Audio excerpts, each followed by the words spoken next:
Hi everyone. So I'm out running an errand or two by myself. My husband's day off, and I let him know that I needed a little time alone, and so I'm going to go to a thrift store, not necessarily to buy, but just kind of rummage around. And if I do get anything, I'm setting myself a $10 budget. But anyways, that's not the reason I'm on here. I wanted to switch things up a little bit. And I just wanted to speak to anybody that's a stay-at-home mom, homeschooling mom, because that's what I am, and that's who I can relate to the most, I feel. Particularly if you're a Christian, because I'm a believer, I'm a born-again believer in Jesus Christ. I just wanted to talk about how, as homeschool moms and stay-at-home moms, it's really important for us to give ourselves little breaks like this. I'm not talking, a girls' weekend getaway, mom and dad getaway. I'm just talking a little bit of time away to just kind of recharge your batteries so you can come back and be a good mom and kind of recenter your focus. But to give yourself breaks, even if that's just an evening walk, but be by yourself, alone. I'm with my family all the time, my children particularly. My husband's at work a lot. But when my husband's on his days off, we want to be together as a family. But sometimes I think you just have to kind of force yourself to take that time alone. And right now is that time for me. And I don't get this every week or even every other week or even every month. But I think it's good to kind of be aware and just kind of gauge what you can tolerate and handle and go, you know what? I'm not being the best mom I could be right now. I need a little break. I need a little time away to not have kids pulling here and there and, wanting things to go their way and kind of sharing my time with them, which I do all the time, and I'm happy to do it. But we need time of rest. We need times of breaks. And it's not always going to look like this driving in the car and leaving the house. Sometimes it's just going to be in the quiet of your bedroom, in your backyard. But I think it's really important to allow ourselves what I would call quiet time. So every day we initiate what's called quiet time in our home for at least an hour. And it used to be a lot better when the kids were younger, but now that they're older, it's a little more challenging. But it's really important, and I try to teach my kids the importance of that. Because when we're in the quiet of life, that's when we can hear God's voice. We can reflect. We can pray. We can come to God with our petitions and requests. But if we're always in the busy and the noise and chaos, it gets really hard to do that. So I think that's all I wanted to really do, just to put it out there that in the busyness of life and the chaos, whatever you have, whether it's sporting events and activities or family, whatever it is, take time to just calm. Take time to just be still, be silent, literally be silent and quiet.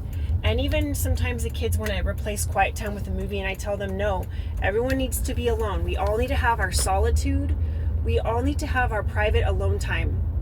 Whatever we do that with that time is up to us.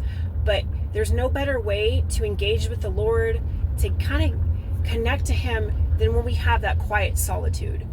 Anyhow, so I hope that this was fruitful or helpful for anyone. I've been a homeschooling mom, stay-at-home mom now for almost 11 years. My son's almost 11.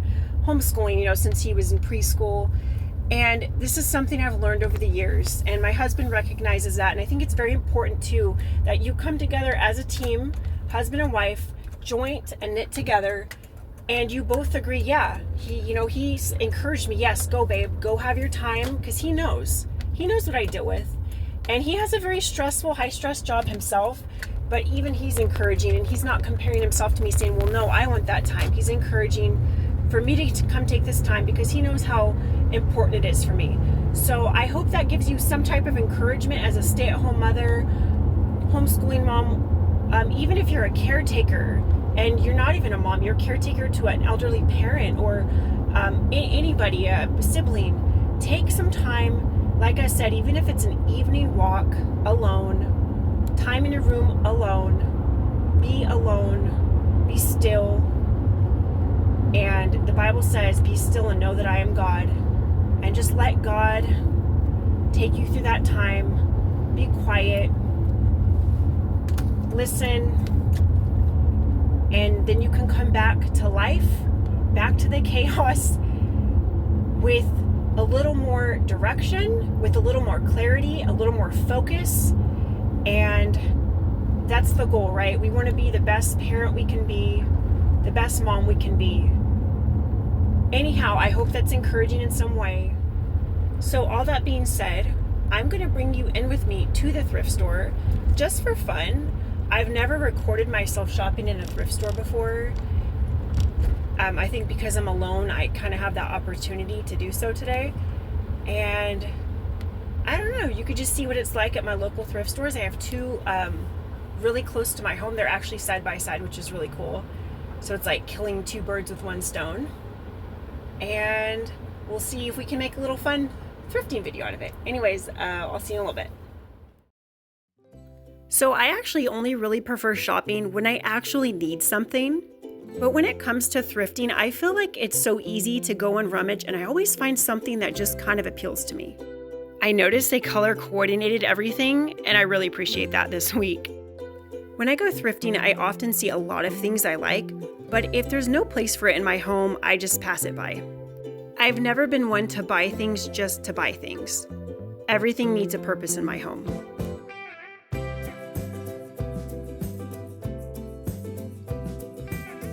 How cute is this? I find myself often drawn to natural materials like wood, metals, wicker, but I also like to look at glass items too. When I'm browsing through, I also like to look at things in a way that they could work best in my home. So if something is a basket for, say, bananas, well, maybe I could use that instead for a plant pot. I just try to figure out different ways to make it work. I saw this last time I was here, and I don't know why, I'm just so drawn to this item right here. Another thing to not overlook is the bottom shelves and things that are in the back, because things can get buried behind things. So keep an eye out for those. I love this metal art piece here.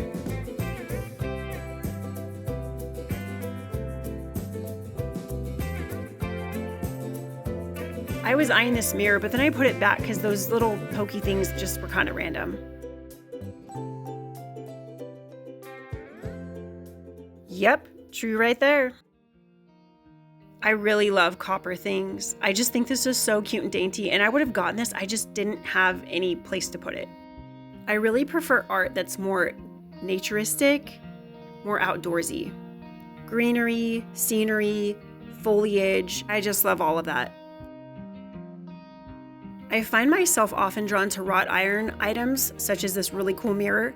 It was extremely heavy, really good quality. It was only $14, but I just don't have anywhere to keep it in my home.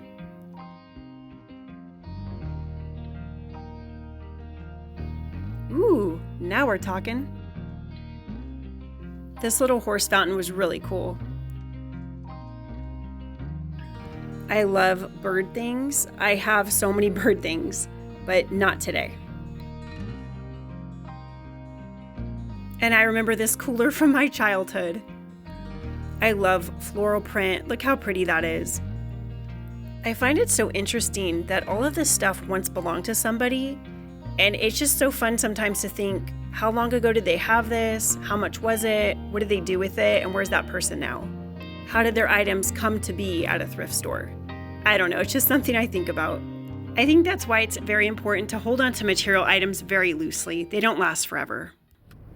I had such a nice chat with the young lady at the counter and just some nice time walking around.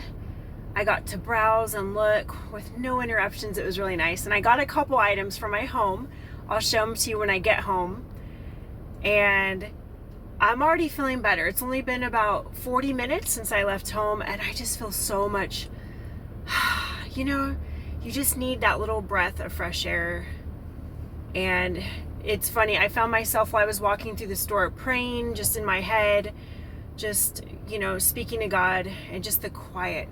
So anyways, I'm going to go to one more thrift store. I think it's just right next door. And I figure while I'm out, I might as well make it worth it. So even though I already reached my $10 budget, I'm just going to go and look, you know, famous last words next door. I immediately saw this when I walked in. I love green. And it was actually brand new with a tag. It was only $5, but unfortunately it was a size small and wouldn't work. This little amber goblet really caught my eye, and I thought this would be a great planter, and it was only 99 cents, but I put it back. This little shell would look really cute in my daughter's room. I loved this frame, beautiful wood. The glass was broken. It was only 99 cents, and I'm sure I could fix it somehow, but I just passed. There's more of that beautiful copper I love. This looks like it was handmade. I just love stuff like this, so unique, just like a piece of art. And I love the mug behind it because, once again, I love nature. I love the simplicity of it, but I love the little bird on it. So cute. I'm fairly new to thrifting, and I just can't believe I didn't do it for so long. It's so cool to go look and find unique pieces that you can't find, say, in a Home Goods, which I still love. But I just love thrifting. It's just like a fun treasure hunt. And don't forget to look behind. There's always something special hidden behind there. Like this lovely mirror that I spied. Okay, so my power hour is up. I feel really good, replenished. I feel like relaxed, and I'm ready to go home and spend time with my family. And you would not believe what I just scored at the thrift store next door. I went over my $10 budget. I ended up spending a total of $18, but I feel like it was worth it. Is that justifiable? I don't know. Anyways, I'll show you what I got here in a little bit.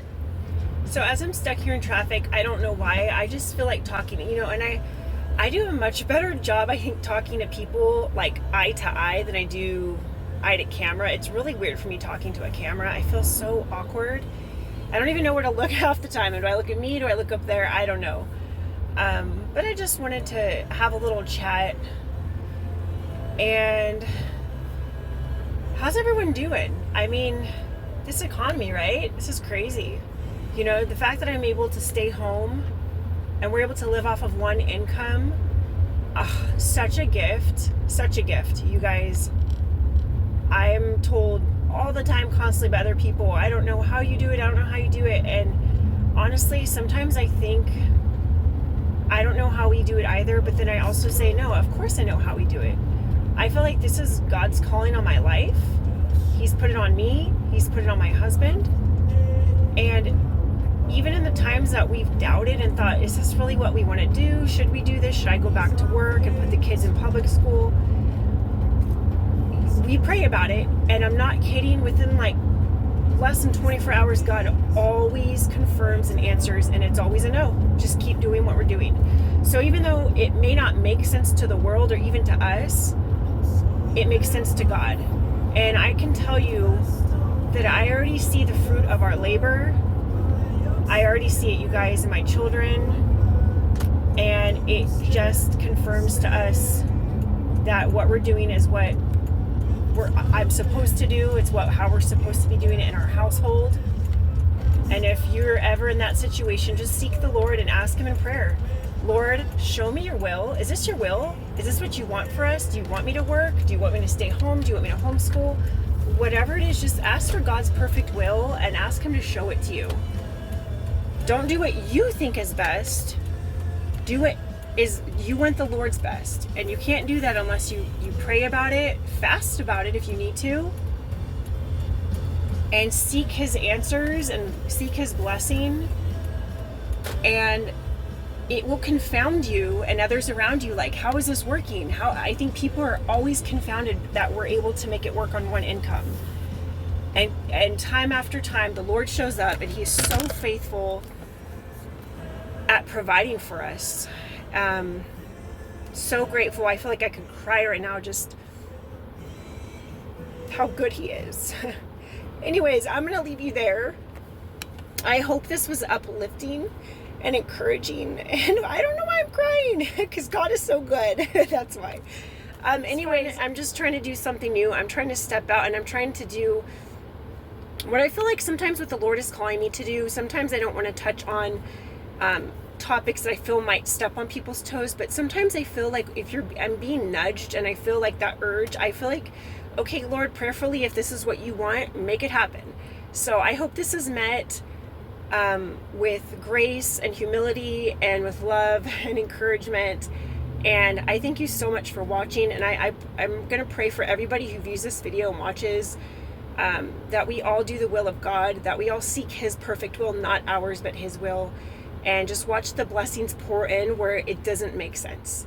Anyways, so I'm home. I want to show you my little haul. I got this photo for our laundry room because it doesn't have a lot going on in there. This is actually upside down. And the colors that are in here, kind of this peachy color, I'm thinking about eventually painting our laundry room that color. And it just needed something. This was $6.45. I got this mug. I love birds and I love really big mugs. We don't have too many in our home. And so every time I look for a mug, and I like the simplicity of it, but yet I like the bird. So that was $1.99. I got this metal artwork. I thought it would look really cool either above our front door or our garage door. I've been kind of on the hunt for something like this for a while, and I happened to find it, and this was $4.25. And my big purchase. Look at that. This mirror, perfectly good condition. I have to clean it still. $4.99 for this. I'm not sure where I'm going to put it. I have some ideas, but wow, what a deal. So for $18, less than $18, I purchased these things here. And then I ordered from Amazon this Charles Stanley devotional book, and I'm excited to have that on the coffee table. As time goes on, I'll show you where I end up putting them. But anyways, that's it for today. I hope you found this video encouraging, just having fun thrifting, and then just through the words that I said. I hope they're met well, and we'll see you in the next one. Bye.